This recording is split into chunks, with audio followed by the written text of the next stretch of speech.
ইরানে হামলার ভয়ে মধ্যপ্রাচ্য থেকে বিমান ও যুদ্ধজাহাজ সরাচ্ছে যুক্তরাষ্ট্র।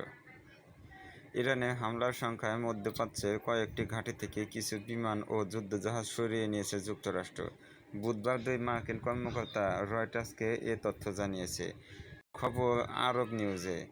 এ পদক্ষেপে এমন এক সময় নেওয়া হলো যখন মার্কিন প্রেসিডেন্ট ডোনাল্ড ট্রাম্প এখনও স্পষ্টভাবে জানাননি যুক্তরাষ্ট্র ইসরায়েলের সঙ্গে যৌথভাবে ইরানে পরমাণু ও ক্ষেপণাস্ত্র হামলা করবে কিনা। এদিকে বৃহস্পতিবার কাতারের মার্কিন দূতাবাস এক সতর্কবার্তা জারি করেছে। এতে দূতাবাসের কর্মীদের সাময়িকভাবে কাতারের আল উদেইদ বিমান ঘাঁটিতে প্রবেশ সীমিত রাখতে বলা হয়েছে। দোহার বাইরে মরুভূমিতে অবস্থিত এ ঘাঁটি মধ্যপ্রাচ্য অঞ্চলে যুক্তরাষ্ট্রের সবচেয়ে বড় সামরিক স্থাপনা। দূতাবাস কর্মী ও কাতারের অবস্থানরত মার্কিন নাগরিকদের উদ্দেশ্যে দেওয়া সতর্কবার্তায় বলা হয়েছে, চলমান আঞ্চলিক উত্তেজনার পরিপ্রেক্ষিতে বাড়তি সতর্কতা অবলম্বন করা উচিত। নাম প্রকাশে অনিচ্ছুক ওই দুই মার্কিন কর্মকর্তা জানান, বিমান ও যুদ্ধজাহাজ সরিয়ে নেওয়ার উদ্দেশ্য মূলত যুক্তরাষ্ট্রের সেনা ও সরঞ্জামকে নিরাপদ রাখা। তবে ঠিক কতগুলো বিমান ও যুদ্ধজাহাজ সরানো হয়েছে এবং সেগুলো কোথায় নেওয়া হয়েছে সে বিষয়ে তারা কিছু জানাননি। একজন কর্মকর্তা বলেন, আল উদেইদ ঘাটে যেসব বিমান শক্তিশালী সুরক্ষার আওতায় ছিল না সেগুলো সরিয়ে নেওয়া হয়েছে। এছাড়া বাইরের একটি বন্দরের জাহাজগুলো সেখান থেকে সরানো হয়েছে। এই বন্দরেই যুক্তরাষ্ট্রের পঞ্চম নৌবহর অবস্থান করে।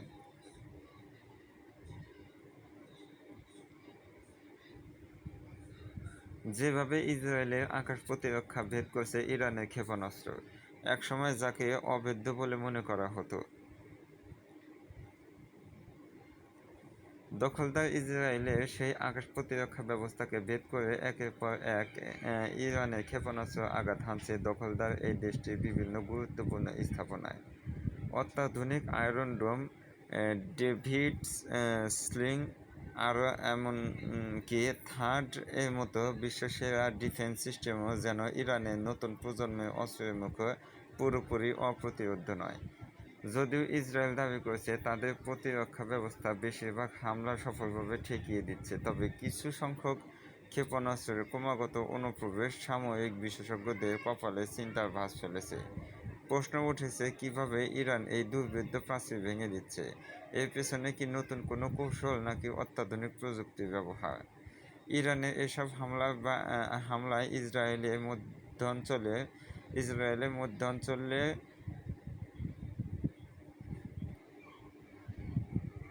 মধ্যাঞ্চলে বেশ কিছু আবাসিক এলাকা ক্ষতিগ্রস্ত হয়েছে।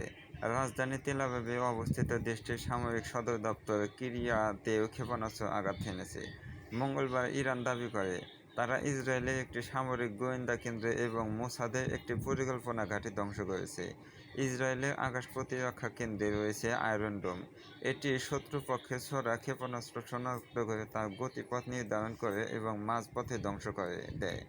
2011 সাল থেকে ব্যবহার হওয়া এই ব্যবস্থা সাধারণত স্বল্প পাল্লার রকেট ঠেকাতে কাজে লাগে। তবে আয়রন ডোম ছাড়াও ইসরায়েলের আছে একাধিক স্তরের প্রতিরক্ষা। বারাক 8 মাঝারি পাল্লার ক্ষেপণাস্ত্র ঠেকায়। ডেভিড স্লিং মাঝারি থেকে দূরপাল্লার ক্ষেপণাস্ত্র প্রতিরোধ করে। থার্ড অ্যারো 2 ও অ্যারো 3 দূরপাল্লার ব্যালিস্টিক ক্ষেপণাস্ত্র ধ্বংসে ব্যবহৃত হয়। এছাড়া ড্রোন বা ক্ষেপণাস্ত্র হামলা ঠেকাতে ইসরায়েলের যুদ্ধবিমান ও হেলিকপ্টারও ব্যবহার করে।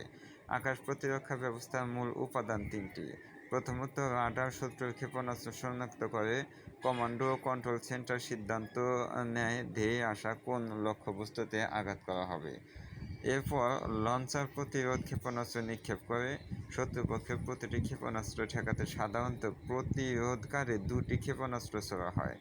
ইসরায়েলি সেনাবাহিনীর এক কর্মকর্তা জানিয়েছে, শনিবারের হামলায় প্রতিরক্ষা ব্যবস্থা 80 থেকে 90% কার্যকর ছিল, অর্থাৎ বেশ কিছু ক্ষেপণাস্ত্র সফলভাবে লক্ষ্যবস্তুতে আঘাত করেছে। বিশেষজ্ঞদের মতে, এর পেছনে ইরানের কয়েকটি সম্ভাব্য কৌশল রয়েছে।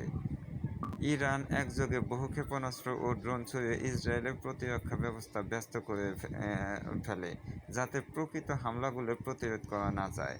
ইরান দাবি করে তাদের ফাত্তাহ 2 ক্ষেপণাস্ত্র হাইপারসনিক গ্রাউন্ড ভেহিকল যুক্ত, যা শব্দের চেয়ে অন্তত 5 গুণ দ্রুত গতিতে চলতে পারে এবং অনির্ধারিত গতিপথ অনুসরণ করে, ফলে একে থামানো কঠিন। ক্রুজ ক্ষেপণাস্ত্র অপেক্ষাকৃত ধীরগতির হলেও এগুলো মাটি থেকে খুব অল্প উচ্চতা দিয়ে উড়ে এবং দিক পরিবর্তন করতে